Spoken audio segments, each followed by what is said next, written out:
C'est bon, on s'arrête là. Faites des étirements. Bougez-vous, Saint-Laurent. On fait pas de pause ici. J'en peux plus. Ça m'étonne pas. Une psy chez les flics, ça tient pas la longueur. Allez, du nerf. Au moins, prendre à courir, ça vous changera de la... C'est quoi déjà votre truc? La psychocriminologie. Ah oui, c'est vrai. Les profils, tout ça. Très intéressant. Allez. Commandant, vous venez de quitter votre femme. Ça se voit, vous avez encore la marque de votre alliance.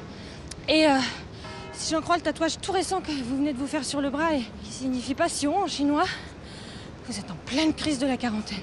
À mon avis, vous devez sortir avec une étudiante en langues étrangères. Et donc, vu vos cernes, vous devez pas dormir beaucoup. Vous tenez pas le rythme de votre petite de 20 ans. J'ai bien vu que vous forciez pour rester en tête du peloton. C'est pour ça que vous me tombez dessus.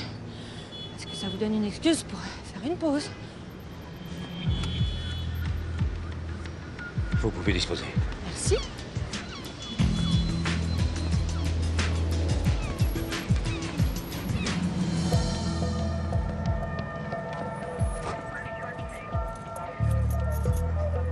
Super de m'avoir inscrite au club de sport de la police. Ça fait 6 mois que t'es dans la brigade et tu veux t'intégrer.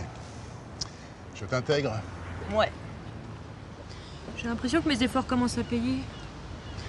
Ça se passe mieux avec Mathieu, tu trouves pas?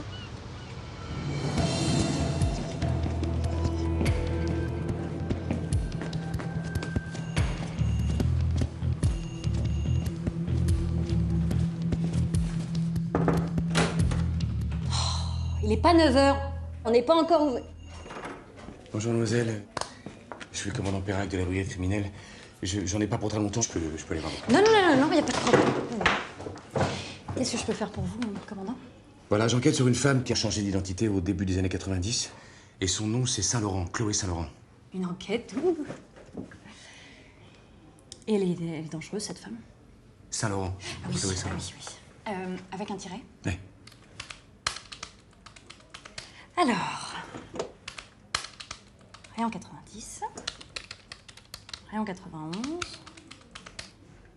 Vous êtes sûr pour le tiret? Oui, c'est la seule chose dont je suis sûr. Ah, ça y est, je l'ai. Chloé Saint-Laurent. C'est bizarre, hein? Quoi, qu'est-ce qui est bizarre?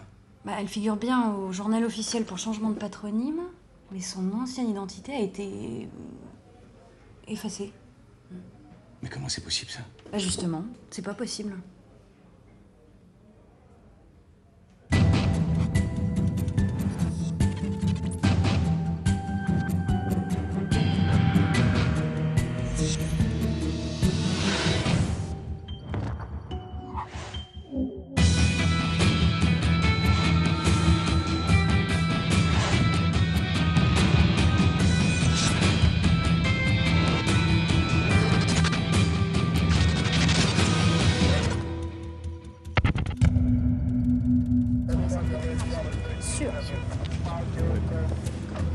Commandant, la victime s'appelle Aurélia Valancourt.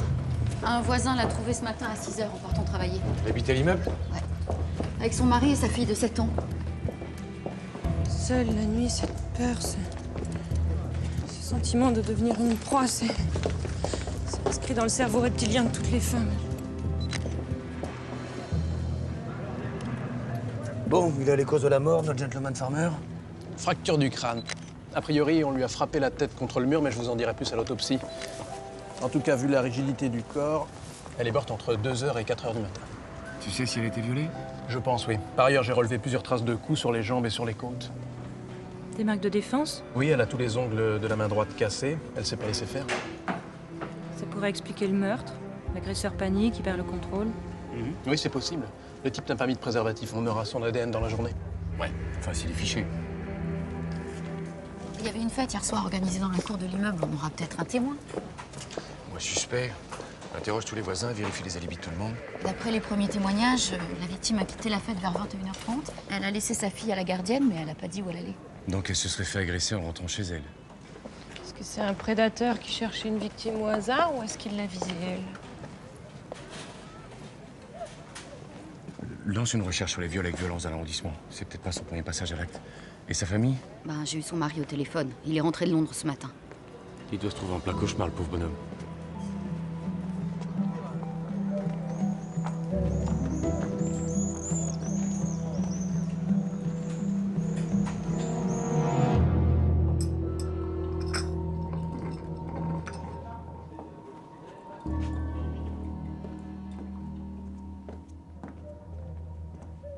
vit dans le quartier depuis des années. C'est comme un petit village. Tout le monde se connaît dans l'immeuble. Merci, ma chérie. Je vais vous laisser, monsieur Valencourt. Je dois retourner à la loge. Est-ce que vous avez besoin de quelque chose? Vous faites déjà beaucoup, Anna Maria. Merci.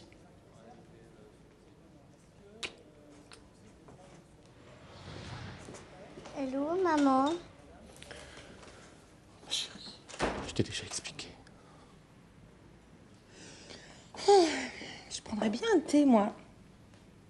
Tu veux bien qu'on aille le préparer ensemble?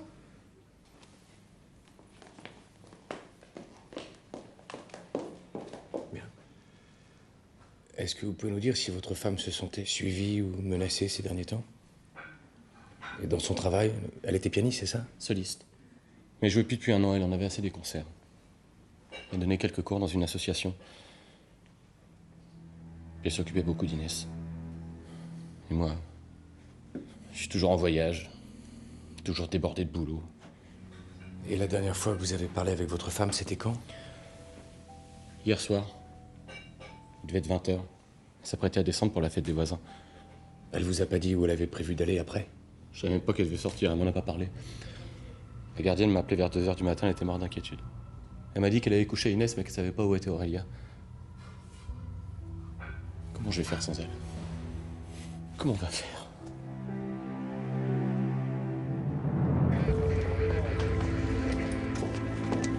Ça n'a pas été trop dur avec la petite? Vous savez, dans cette situation, il faut essayer d'être le plus honnête possible pour éviter une confusion dans l'esprit de l'enfant. Je lui ai expliqué que sa maman avait terminé sa vie. Donc vous n'avez rien vu? Très bien. Mon entourage, mon voisinage. Vous pensez à une simple histoire de voisins? Les histoires de voisins sont pas forcément simples. La promiscuité, c'est quand même un défi permanent. Et il peut y avoir des rancœurs, des jalousies. Moi, j'ai déjà vu des voisins se battre à coups de carabine pour un tapage nocturne. Allez, on y va. Et un viol, ça colle pas. C'est le dernier voisin à avoir quitté la fête avec un couple du premier étage. Mais alors personne n'a rien vu, rien entendu. Pour l'instant, les alibis de tout le monde se confirment. Donc... Qu'est-ce qu'elle est en train de faire? Elle retire ses chaussures. Pourquoi? Parce qu'elle préfère marcher pieds nus. Voilà, voilà.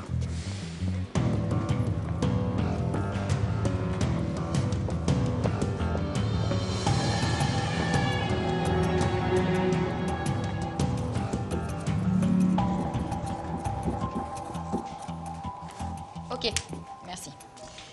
Aucune agression sexuelle dans le quartier cette année. Le coin est plutôt tranquille. Depuis hier soir, c'est un peu moins tranquille quand même. Hein. Élargir les recherches, atteinte à la pudeur, vol avec violence.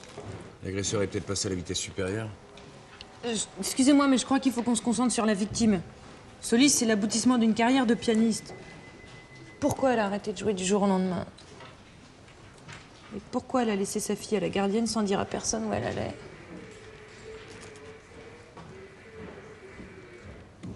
J'ai dit quelque chose de drôle?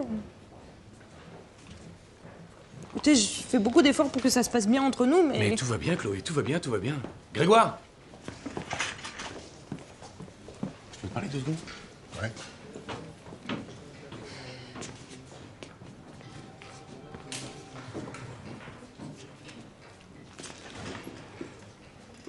Alors, qu'est-ce qui se passe? Il se passe que j'ai un petit truc à te demander concernant Chloé. Qu'est-ce qu'il y a encore? Ah là, ça fait bientôt 6 mois qu'elle est dans l'équipe, donc elle a pour ainsi dire pratiquement terminé sa période d'essai, non? Ouais, et alors? Et alors, j'imagine que tu vas la titulariser. Écoute, Mathieu, si t'as encore des doutes sur... Non, c'est pas du tout ce que tu crois, mais pas du tout. Voilà, je reconnais que j'ai pas toujours été très, on va dire, très accueillant vis-à-vis de Chloé, et c'est justement pour ça que je me suis dit qu'on pourrait peut-être lui organiser une petite fête vendredi, fin de journée, histoire de lui souhaiter la bienvenue dans les formes, quoi, puisque maintenant elle fait partie de l'équipe. Ouais, très bonne idée. Et t'en penses quoi si j'essayais d'inviter ses amis, sa famille Tu connais ses parents, toi? Pourquoi tu veux que je connaisse ses parents? Bah, je sais pas, tu connais bien ma femme. Bon, bah, je crois qu'elle est très amie avec le directeur de la prison de Fleury. Ouais. Et puis il y a aussi le président du département de psycho à la fac. Elle fait des colloques avec lui de temps en temps. Bon, bah c'est super, je vais les appeler, ils sauront peut-être qui je peux inviter, comme ça. Merci. Grégoire, it's a surprise. Un surprise. Dis-moi, t'as pu vérifier si les voisins des Valencourt avaient des antécédents judiciaires? Je viens de regarder, y a rien, tout le monde est clean.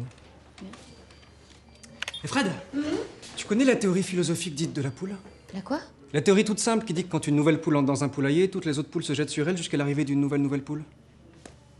Tu dois arrêter de bosser en wifi. Paraît que les ondes, c'est pour le cerveau. Hein. Ce que je veux te dire, c'est que ça fait tellement d'années que tu bosses avec Mathieu que tu te rends pas compte, mais c'est pas facile de trouver sa place entre vous deux. Qu'est-ce que tu me fais, là? Fred, je te trouve dur avec Chloé. Non, c'est une DPJ ici, c'est pas un club de vacances. On résout pas les enquêtes avec des bouquins de psycho et des robes à fond. Tu vois, tu disais exactement pareil pour moi quand je suis arrivé dans l'équipe. Je te rappelle que tu m'as appelé Hubert pendant 2 mois. Pourquoi? C'est pas ton prénom? Pas mal. Je dis juste que tu devrais lui laisser sa chance, c'est tout. Écoute, ça va, je suis pas un monstre quand même. Tu sais ce qu'on va faire, toi et moi? On va faire un petit jeu. À chaque fois que tu fais la poule avec Chloé, tu me dois 10 €. Ha! Tu m'as pris pour la Banque de France? C'est la crise. Hubert, c'est ça? Allez, 5 €. 5 €. 5 €. Hein? Allez. Voilà.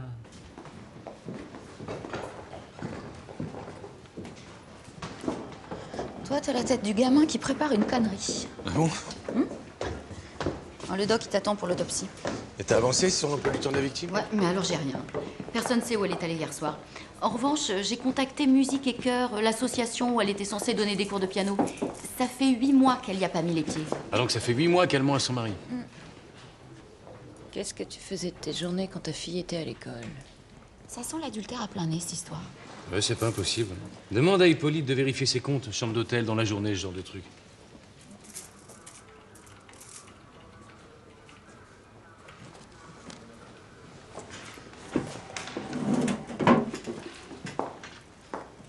Tiens, j'ai toujours une seconde paire ici, au cas où. Ça devrait t'aller. Ah. D'accord. Merci. De rien. Bon, Cendrillon, on est parti là? Allez.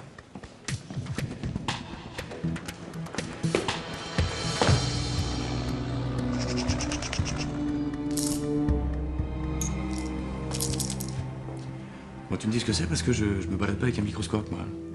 Jeune padawan, trop impatient tu es. Si cette substance tu identifies, ta scène de crime, tu trouveras. Des éclats de verre que j'ai trouvés dans le crâne de la victime.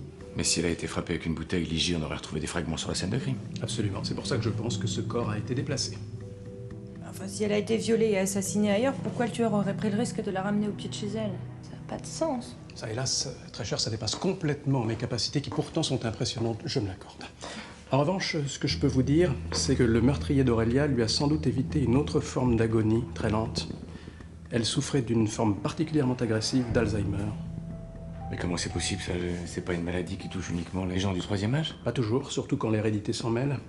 Elle présente une forme d'atrophie cérébrale importante. Du coup, j'ai pris contact avec son médecin de famille et tenez-vous bien, la mère d'Aurélia Valencourt est morte il y a 8 ans de la même maladie.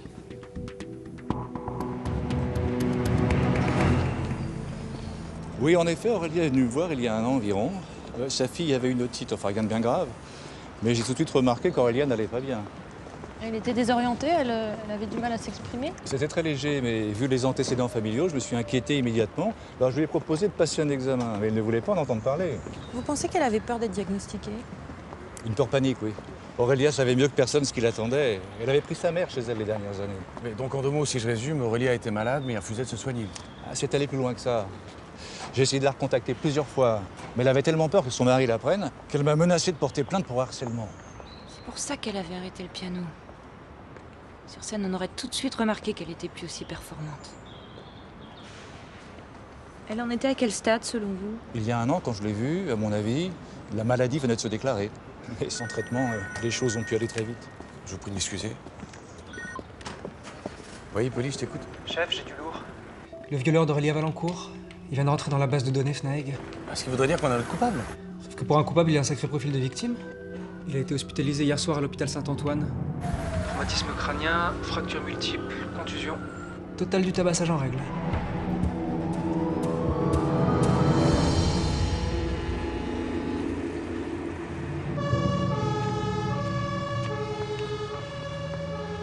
Monsieur Devoisy, vous avez porté plainte parce que vous avez été agressé chez vous avant-hier soir, c'est bien ça? J'ai déjà raconté tout ça à vos collègues. J'ai pas vu son visage, il portait une cagoule et un manteau noir. Il m'a attaché sur une chaise et il m'a frappé. Il a pris tout mon argent liquide, ma carte bleue et les clés de ma voiture. Aurélia Valencourt, ça vous dit quelque chose? Qui? Ah, elle. Vous l'avez déjà retrouvée? Oui, on l'a retrouvée, oui. Un petit peu dans le même état que vous d'ailleurs, à ceci près, c'est que vous êtes toujours en vie, vous. Qu'est-ce qui s'est passé, monsieur Devoisy? Pardon. Pardon? Elle vous a dit non et vous avez pas supporté? Oh, attendez. Moi, j'ai pas tué cette fille. On s'est rencontrés dans un bar. C'est elle qui a voulu monter chez moi. Ah bah évidemment, si vous aviez la permission de la violer, ça change tout. Alors. Ok, j'y suis peut-être allé un peu fort avec elle. Je vous confirme. Non, mais moi, je comprenais plus rien. Je croyais que je lui plaisais, et puis d'un seul coup, elle m'a repoussé. Elle était hystérique. Puis, c'est à ce moment-là que le type a débarqué, et c'est là que j'ai tout compris. Le type, quel type? Le braqueur? Oui, c'était un coup monté. Elle avait laissé la porte de chez moi ouverte. C'est elle qui a fait entrer le type qui m'a tabassé. Attendez, vous êtes en train de me dire que... Oui, je suis en train de vous dire que je me suis fait avoir comme un bleu. Cette femme, c'était la complice du braqueur. Elle lui a servi d'appât. C'est Devoisy qui va payer pour le viol, mais je comprends pas. Là. Pourquoi Aurélia aurait fait un truc pareil? Je sais pas, moi, si je savais que j'étais condamné, je crois que je voudrais passer le plus de temps possible avec ma femme et ma fille. En tout cas, pas faire des braquages. Vous connaissez cette citation d'Andreïev? C'est pas mourir qui est terrible, c'est savoir qu'on va mourir. Ah oui, mais ça change tout, là. La proximité de sa propre mort peut entraîner des comportements extrêmes. Les repères moraux volent en éclats, plus rien n'a de sens. Aurélia, une femme honnête et courageuse qui s'efforce de tout assumer de front. Sa mère malade qu'elle accompagne jusqu'au bout, sa carrière de soliste, sa fille, son couple. Tout ça pourquoi? Cette maladie qui se déclare, c'est tellement injuste. Hors de question d'accepter cette déchéance. Alors elle la nie. Elle cache la vérité à son mari, comme pour se la cacher à elle-même. Elle ne voulait pas être la victime, alors elle est devenue le bourreau. Les braquages, c'était une façon de défier le destin. Je crois qu'inconsciemment, Aurélia avait décidé d'aller au-devant de sa propre mort. Malheureusement, on peut dire qu'elle a réussi. Hein. Cela dit, je pense pas qu'elle ait choisi de se faire violer. Ah bah ça, le viol, ça a dû être un retour à la réalité extrêmement brutal. Être soumise à la volonté de quelqu'un, être de nouveau la victime, elle a pu réagir très violemment. Là, vous êtes en train de dire que si elle était devenue incontrôlable ou si elle avait décidé de tout arrêter, elle aurait pu devenir gênante pour son complice. Pas mal, merci. Ouais, Hippolyte, est-ce que tu peux récupérer le dossier de la BRB sur l'affaire Devoisy? Eh ben, je sais pas, mon vieux, use de ton charme. Voilà, allez, bon courage. Qu'est-ce que vous faites? Écoutez, je peux pas vous ramener, enfin en tout cas pas ce coup-ci, j'ai une course urgente à faire. Excusez-moi, hein. Bon, ben, je vais prendre un bonbon.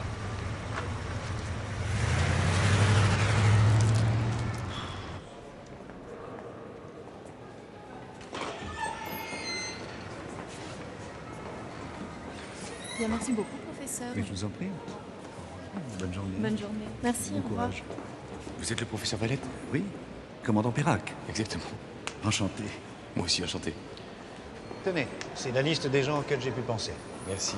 J'ai déjà prévenu 2 collègues du département et quelques anciens élèves avec qui elle est restée en contact. C'est formidable, ça, on va bien s'amuser. Vous savez, je suis très surpris que vous vous donniez autant de mal pour Chloé. J'avais une image beaucoup moins accueillante des forces de l'ordre. Les flics, c'est comme partout. Hein. Il y en a des biens, des moins bien. Mais dites-moi, vous avez travaillé avec Chloé à quelle période exactement? À partir de 2001, je crois. On a commencé à organiser des conférences ensemble après la publication de sa thèse. Parce qu'elle a publié une thèse? Ah ben oui. Urgence psychiatrique et dangerosité. De la psychiatrie à la criminologie. Vous l'avez pas lu? Non, je ne l'ai pas lu. Tous les directeurs d'université se l'arrachaient, mais elle a préféré rejoindre le service médico-psychologique de Fleury. Chloé a toujours été très engagée. Ah oui, c'est passionnant. Et avant ça, vous savez où elle a fait ses études? Elle a toujours vécu à Paris? Oui, je crois. Mais vous n'avez pas besoin d'inviter ses camarades du primaire. J'essaie simplement de faire plaisir.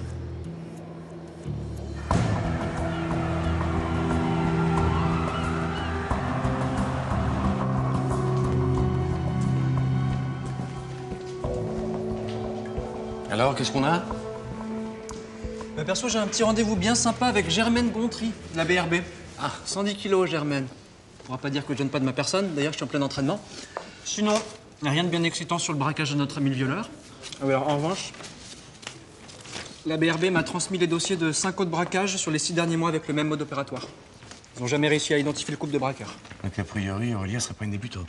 Le système d'APA, c'est un mode opératoire élaboré. Ça demande de l'organisation, de la précision. Il fait bien se connaître avec son complice. Oh, les scoops, hein. Si avec ça on trouve pas l'identité du braqueur. Si. Assis. Très bien. Frédéric voudrait savoir si vous pouvez préciser votre pensée. Oui. Depuis qu'Aurélia se savait malade, elle était prête à tout pour déjouer le sort qui l'attendait. La mort lui faisait pas peur, au contraire. Donc pour que le duo fonctionne, il faut que son complice ait le même goût du risque. Mais ça, c'est le cas de la plupart des braqueurs. Hein. Ah, mais Aurélia, elle a jamais eu d'ennui avec la justice. Elle aurait rencontré où ce type, à part les sorties d'école de sa fille et son association? Eh oui, l'association. T'as raison, Frédéric. Bah tu vois quand tu veux. Pourquoi on met pas tout en réseau, hein? Moi, je rêve d'un seul grand fichier où on saurait tout de suite tout sur tout le monde. Ça irait tellement plus vite. Sauf que du coup, tu serais au chômage. Ce serait dommage. Je dis juste qu'on aurait su immédiatement que l'association d'Aurélia Valancourt promeut la musique classique dans les milieux difficiles, les hôpitaux, les ZEP, et je vous le donne en mille, les prisons. Elle a donné un concert à Fleury-Mérogis en décembre. Juste après sa visite à son médecin de famille. Pour tomber dans la délinquance, c'est un peu court. T'as rien d'autre, non? Et si je vous dis visiteuse de prison, ça vous va? Ouais. Sa candidature a été validée par Fleury un mois après le concert. Le type que allait voir le plus souvent s'appelle Olivier Tarécon. Condamné pour homicide volontaire, libéré il y a 8 mois pour bonne conduite. Bah, c'est à peu près au moment où les premiers braquages ont commencé, ça colle. Sa bonne conduite s'est arrêtée aux portes de la prison. Ah oui, bah c'est rien de le dire. Il s'est jamais présenté à son contrôleur judiciaire. Et apparemment, l'adresse qu'il a donnée est bidon. Aurélia, ça vous le trouvez, elle?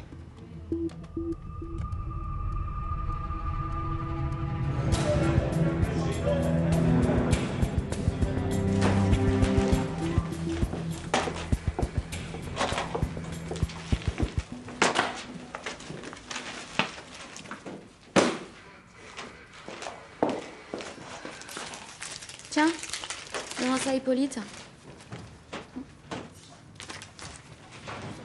Ça va? Ça te dérange pas trop qu'on bosse autour de toi?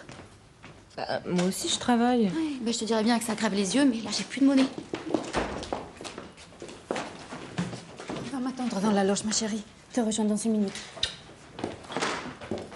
Mais qu'est-ce que vous faites? Vous pouvez pas faire ça. Non, mais Monsieur Valancourt nous a donné son accord. On fait juste notre travail, madame. Mais faites pas ça devant la petite. Vous vous rendez pas compte? T'inquiétez pas, on va tout remettre en place. Vous voulez salir la mémoire d'Aurélia, n'est-ce pas? Pas du tout, pourquoi vous dites ça? La police. C'est toujours pareil. Vous avez peur qu'on découvre quelque chose sur elle? Non. Non. Vous étiez proche d'Aurélia, n'est-ce pas? Gardienne, nounou, confidente? Oui. Avec le temps, c'était un peu comme ma famille. Mais pourquoi? Vous saviez qu'Aurélia était sur une pente dangereuse? Non, je me trompe? Vous saviez, vous nous le cachez pour protéger sa mémoire. En vous taisant, c'est le tueur d'Aurélia que vous protégez aujourd'hui. Les soirs où elle sortait, elle m'avait laissé ce numéro au cas où je n'arriverais pas à la joindre sur son portable. Je n'ai jamais osé lui poser des questions. Qu'est-ce que je pouvais lui dire?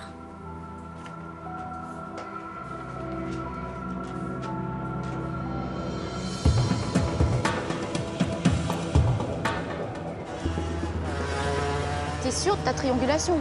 Ça fait 3 heures qu'on planque, là. Fred, je crois en deux choses sur cette terre. L'intégrité du jury Miss France et le croisement des données obtenues à partir de 3 antennes relais. Alors, patience. Génial.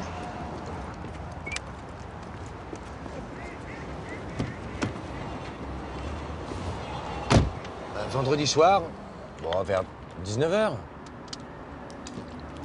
Non, je me charge de tout. Merci, à vendredi. Au revoir.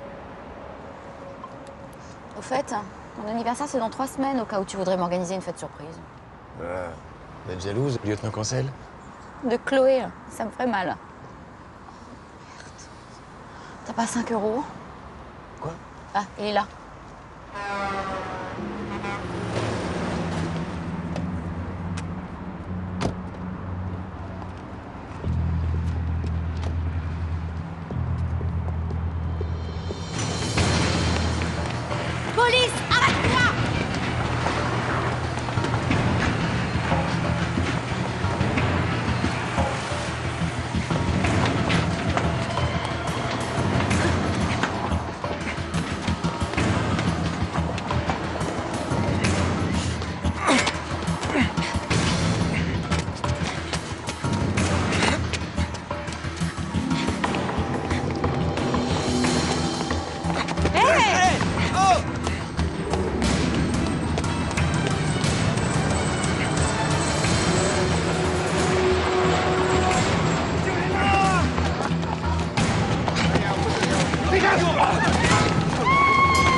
靠起来，快靠起来他！有枪找枪打他，快快！竟然打他呀！ Alors, tu me racontes un peu comment ça se passait, les braquages avec Aurélia Valancourt? Hein, une belle femme intelligente avec de la classe. Je sais pas de quoi vous parlez, je suis en conditionnel, je me tiens à carreau. Ouais, t'as raison, on s'égare. En fait, tes braquages, je m'en fous. Ce que je veux savoir, c'est pourquoi tu l'as tué.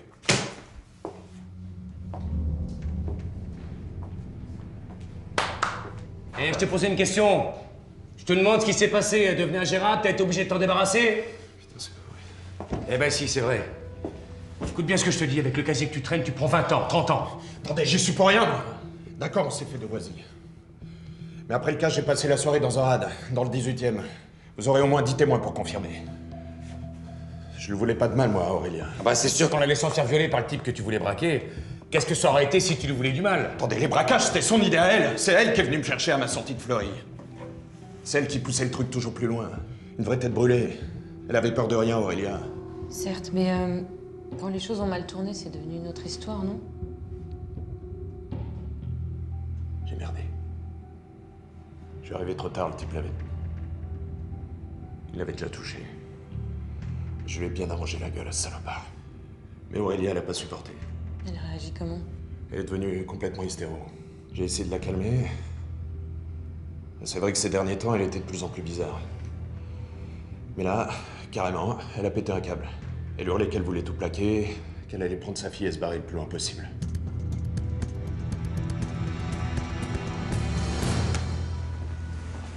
Qu'est-ce qui a bien pu se passer pour qu'elle en vienne à vouloir quitter son mari et récupérer sa gamine? Ça n'a pas de sens.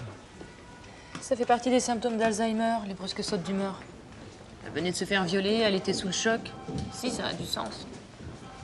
Hippolyte ne trouve aucun billet de train ou d'avion en provenance de Londres au nom de Nicolas Valancourt mercredi matin. Alors, à moins qu'il soit rentré à la nage. Il était déjà à Paris quand elle est morte.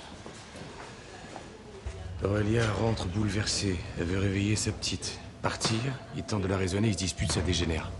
Possible. Si Nicolas est arrivé chez lui ce soir-là, il s'est retrouvé face à une Aurélia irrationnelle et probablement violente. Il n'avait aucun moyen de comprendre son comportement. Mais si c'était un accident, pourquoi il n'a pas cherché de l'aide?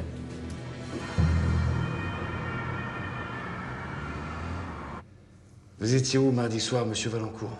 À Londres, vous me l'avez déjà demandé. Vous savez très bien que c'est faux. Vous me soupçonnez, c'est ça? Vous comprenez pas. Aurélia, j'aurais donné ma vie pour elle. Moi, ce que je comprends pas, c'est où vous étiez mardi soir. À la Pitié-Salpêtrière. J'ai passé la nuit au poste de garde de l'hôpital. J'ai essayé de récupérer le dossier médical de ma belle-mère. Vous saviez? Vous saviez qu'Aurélia était malade? J'ai trouvé une lettre du docteur Gary dans la poubelle. Je savais parfaitement ce qu'il attendait. Aurélia aussi. J'ai tout de suite su que c'était pas la peine d'en parler. Non, mais les choses, c'est les faire exister. En vous taisant, vous aussi, vous pensiez mettre la maladie à distance? Je voulais surtout gagner du temps. Après tout ce qu'avait vécu sa mère, fallait que je lui propose un véritable espoir pour qu'elle accepte de se soigner. J'avais trouvé un protocole expérimental aux États-Unis sur les formes familiales d'Alzheimer. Continuez, continuez. Un Alzheimer à son âge, c'est tellement rare qu'il voulait bien l'apprendre. Je devais juste leur envoyer le dossier de ma belle-mère pour que tout soit bouclé. Et comme à cause du secret médical, Aurélia était la seule à pouvoir consulter ce dossier, vous avez essayé de le voler? Je voulais lui donner une raison de se battre. J'étais prêt à tout pour elle. J'ai donné ma démission au boulot, j'allais confier Inès à mes parents, j'ai mis l'appartement en vente. Et elle s'est aperçue de rien? J'ai même pas eu à faire une seule visite. Quand Anna Maria a su que je vendais l'appartement, elle m'a tout de suite prêté de l'argent pour que je retire du marché. Anna Maria, votre gardienne? Moi aussi, ça m'a surpris. Comme quoi, la bonté n'est pas toujours là où on l'attend.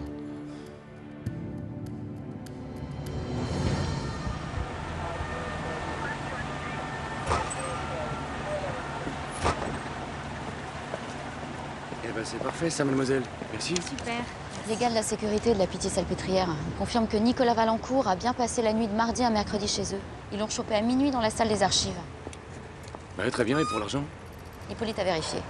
Anna Maria a fait 2 virements de 50 000 € à Nicolas Valancourt il y a 15 jours. 100 000 €? Mais il sort d'où ce fric? Elle a hérité en 99 d'un ancien locataire sans enfant. Pour moi, elle était bien trop proche de Nicolas Valancourt, sa bonté gratuite, j'ai du mal à y croire. Non mais pour prêter 100 000 € les yeux fermés, faut être inconscient, complètement accro. Il s'agit pas que de Nicolas. Bon, d'accord, elle lui a prêté l'argent, mais elle garde aussi Inès quand ses parents sont absents. Elle protège la mémoire d'Aurélia quand la police vient fouiller l'appartement. C'est à toute la famille qu'elle semble attachée. Moi, je crois surtout qu'elle a pris un malin plaisir à garder le secret de tout le monde pour foutre le bordel et mettre le mari dans son lit. En tous les cas, la question c'est pourquoi est-ce qu'elle tient autant à cette famille? Ben, le mieux, c'est de lui poser les questions à elle, vous croyez pas? Je vais demander une commission rogatoire.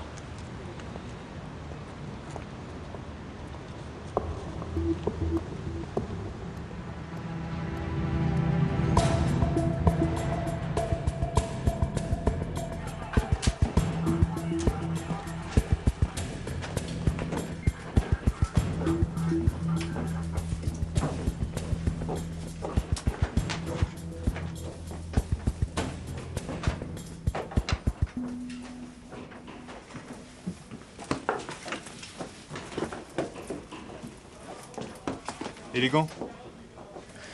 Merci.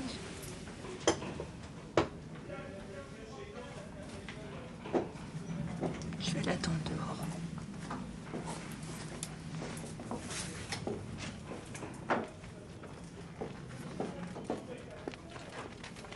Qu'est-ce que vous faites là? Pourquoi vous fouillez la loge? Attendez, vous soupçonnez quand même pas Anna Maria? Mais c'est ridicule. Cette femme, elle a le cœur sur la main. Vous savez tout ce qu'elle a fait pour les gens de l'immeuble? Il y a 10 ans, je cherchais un appartement. C'était impossible d'en trouver un qui soit libre et qui soit aux normes. Et Anna Maria vous a aidé? Ah mais vous imaginez même pas. Elle s'est battue comme une malade pour que j'ai le bail. Mais vous vous connaissiez d'avant? Bah non, pas du tout. Tenez, je suis allé récupérer ça ce matin. C'est les photos de la fête des voisins de mardi dernier. Bonjour, monsieur Milan. Bonjour. Ça, c'est René. Depuis que sa femme est morte, bah, c'est Anna Maria qui lui prépare tous ses repas. Tenez. Mathilde. Tous les ans, elle part 2 mois en Guadeloupe. Et ben, à chaque fois, c'est Anna Maria qui lui garde ses chiens. Et sans rien demander. Elle est comme ça, Anna Maria. C'est notre bonne fée.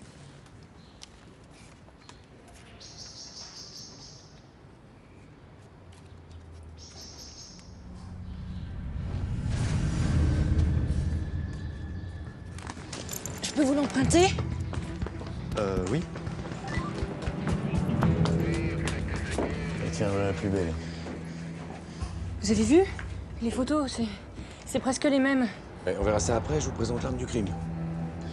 L'arme du crime, Chloé, l'arme du crime. Vous êtes sûr? Vous pariez combien? Non, je comprends pas pourquoi Anna Maria aurait tué Aurélia. Nicolas Valancourt vient d'appeler. Anna Maria est passée prendre Inès à la récréation, c'était pas prévu. Elles ont disparu toutes les deux. Un enfant a été enlevé. Ceci est une alerte enlèvement du ministère de la Justice. N'agissez pas seul. Si et seulement Anna si Maria vous Garcia, disposez d'informations. franco-chilienne. Née à Santiago du Chili en 1964, arrivée en France en 75, pas d'études. Elle est gardienne d'immeuble depuis 90. Si elle est arrivée en 75, c'est qu'elle a fui la dictature de Pinochet, c'est ça? Exact. Ses parents ont été tués par la police. Elle a été recueillie en France par une de ses tantes, Paola Montalva. Toujours rien. Mais le dispositif d'urgence est en place, aéroport, gare, péage, la totale. Dites-moi, Chloé, vous pensez qu'elle aurait pu faire du mal à la petite? 2 époques, 2 mondes. C'est l'histoire d'une petite fille de 10 ans qui s'imagine qu'elle vit dans un monde idéal. Son immeuble est un lieu protégé où vivent ses parents, sa famille, ses voisins. Tout à coup, ces meurtres atroces, partout. Enfance brisée. Aujourd'hui, ce passé détruit, il faut essayer de le reconstruire. À tout prix. Comme pour oublier l'horreur. Le recréer à l'identique. Au fil des ans. Avec beaucoup de patience. Un monde parfait. Trop fragile. Mais pourquoi elle aurait cassé sa jolie maison de poupée en tuant Aurélia? Parce qu'en quittant son mari et en emmenant sa fille, Aurélia a brisé l'équilibre. C'est elle qui précisément cassait la maison de poupée, pas Anna Maria. Attendez, on va essayer de résumer un petit peu, là. Aurélia Valancourt revient complètement paniquée du braquage et elle se confie à Anna Maria, lui explique qu'elle veut partir tout de suite. Anna Maria veut l'en empêcher, elle la pousse contre la table. Aurélia se tue en tombant. Anna Maria déplace son corps dans la cour pour faire croire à une agression. Mais Inès... Je crois qu'Anna Maria est dans un processus de projection identificatoire. À travers Inès, elle revit le traumatisme vécu au Chili.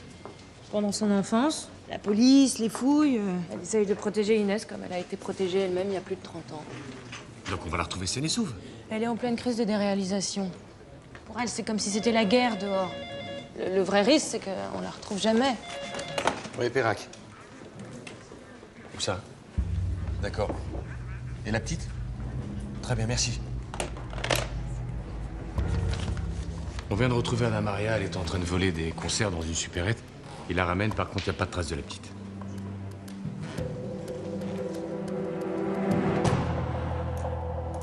Ça fait 1 heure que j'essaie de lui parler, il n'y a rien à en tirer. Sans nourriture, sans eau, la petite, elle va pas tenir le choc longtemps. Anna Maria souffre d'une forme chronique du syndrome de stress post-traumatique. Elle est en hyperstimulation aiguë. Elle est au taquet. Eh ben dans ce cas, moi aussi, je suis en hyperstimulation aiguë, mais pour retrouver la petite. Je sais pas, essayer de lui parler, Chloé. Moi, je suis pas psychologue, donc... Ok.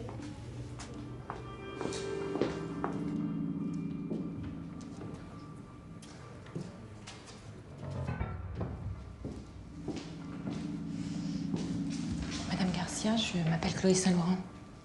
Je suis psychologue, vous vous rappelez. Je suis là pour vous aider.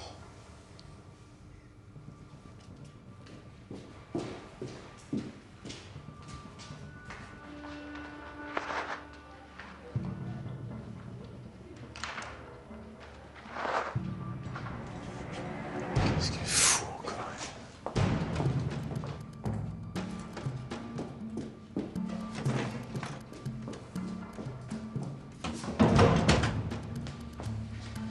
Maria, on a très peu de temps. Ils vont vite s'apercevoir que j'obstrue les caméras.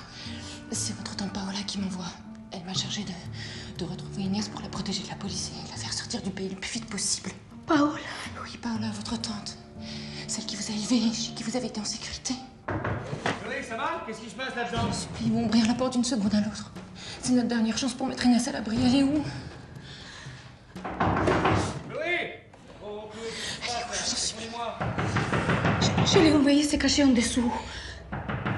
En dessous, souterrain, dans un souterrain, les catacombes. Non, non. Les égouts. Les égouts près du parc, à côté de la maison. Merci. Merci, Anna Maria. Et surtout, ne dites rien. Ça commence sérieusement à m'énerver. Bon. Tenez, c'est à vous. Gardez-la. Très bien, je vais finir par défoncer cette porte. Hé! Les égouts près du parc.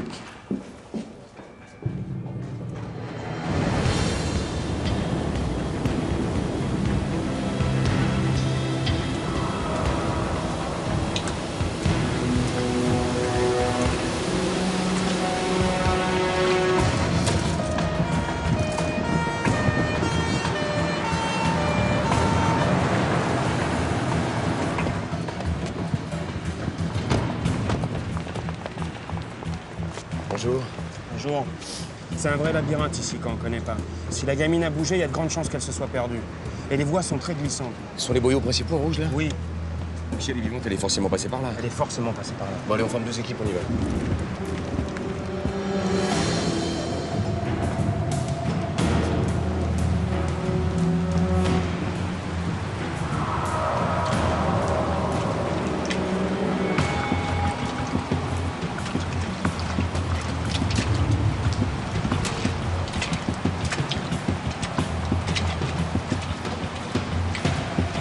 Inès!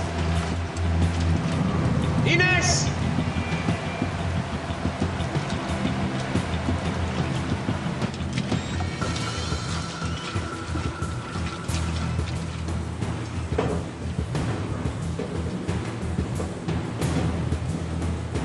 Regardez! Putain, c'est pas vrai. Mathieu, Ouais, Fred, j'écoute, je t'entends, vas-y! on vient de trouver son blouson. Ouais, écoute-moi! Écoute-moi, on s'en fout, on continue! Ok, on les gants, on continue là, allez. Les OIJ arrêtent par 2 boyaux depuis le secteur de votre collègue. Par là et par là. Oui, mais si elle vient juste de tomber, il y a peut-être encore une chance. Prenez à gauche, on va tout droit.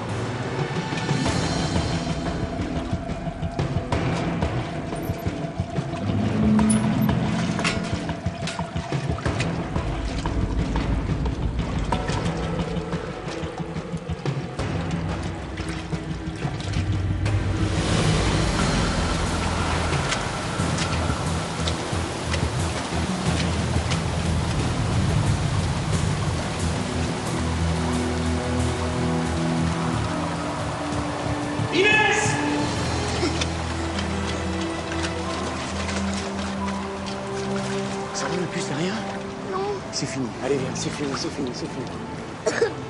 Tu sais quoi? Je trouve que t'as été une petite fille très très courageuse. Mais maintenant, il y a ton papa qui m'a demandé de te ramener à la maison. Tu veux venir avec moi? Oui.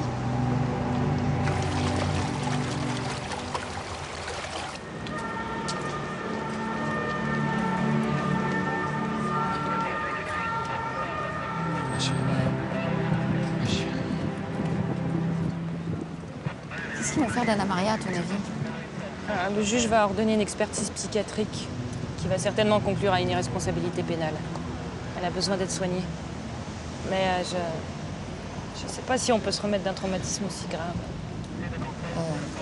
Le coup de la caméra en salle d'interrogatoire, c'était pas mal.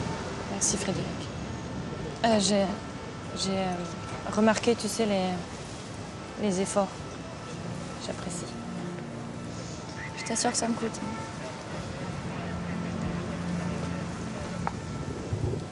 Au fait, moi c'est Fred.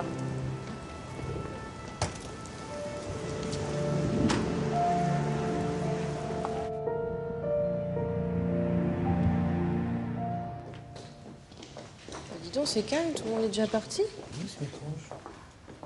Oh, bah, fais tout loin.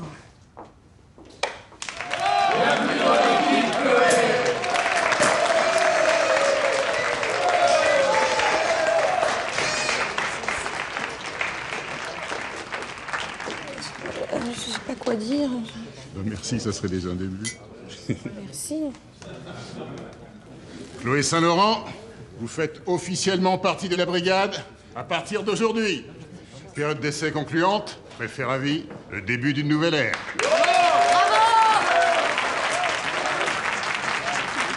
Merci. Remercie plutôt Mathieu, c'est lui qui a tout organisé. Je ne sais pas comment j'ai pu faire pour me passer de vous aussi longtemps. Non, mais... Tenez, à la plus séduisante des criminologues. Cactus, c'est mon animal de compagnie préféré. J'en étais sûr.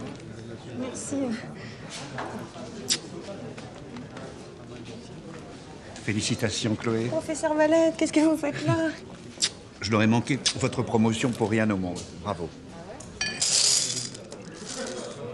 Non, merci. N'hésitez pas, il y en a pour tout un régiment. Non, mais... Là, pourquoi vous prenez que des bleus? Ce sera trop long à expliquer. Ça a dû vous prendre un temps fou d'organiser tout ça. Bon, 2-3 coups de fil, quoi. C'est pas comme si vous étiez la fille la plus populaire du lycée. La liste a été vite faite. Merci. Bah, c'est vrai que vous avez pas des masses d'amis. Ils sont sympas, remarquez. Un petit peu décalés, mais sympas. Ça vous épate, hein? En revanche, j'ai pas réussi à mettre la main sur votre famille. Hein, je me mélange pas trop avec le travail. Bah, c'est dommage quand même, c'est important, une titularisation. Moi, je me souviens de ma mère quand je suis devenu commandant. Alors là, ça a été tout un... Le premier homme qui a marché sur la Lune, c'était rien à côté. Et vous, votre mère, à vous, elle habite où? En province. Ah, en province, ouais. Et où ça, en province? Dans l'Est. Dans l'Est. Allez, je vous resserre. Non, merci, non. Faut se lâcher un peu. Et sinon, vos parents, ils sont toujours mariés? Vous avez des frères et sœurs? C'est quoi, c'est un interrogatoire? Pourquoi? Vous avez des choses à cacher?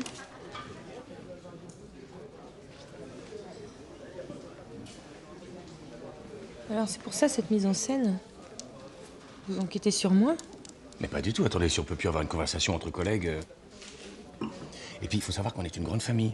Hein, va falloir vous y habituer maintenant. Mademoiselle Saint-Laurent. Enfin...